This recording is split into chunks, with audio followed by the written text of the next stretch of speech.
Бірінші серияның басында бізді бірінші басты кейіпкермен таныстырады. Басып озуда басты кейіпкер екеу. Коя Мадока есімді фотограф. Психологиялық жарақаттан зардап шеккеннен кейін ол адамдарды түсіре алмайды. Тек заттар мен пейзаждарды.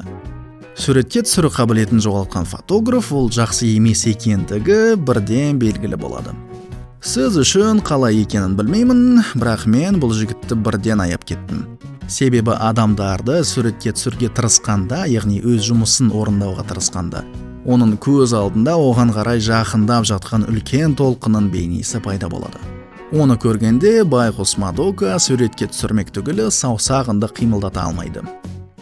Мадока қызметте болған кезде табиғи апаттың эпицентріне түскен болар деген күдік туындайды. Бұл туралы естеліктер оған бұрынғыдай жұмыс жасауға мүмкіндік бермейді.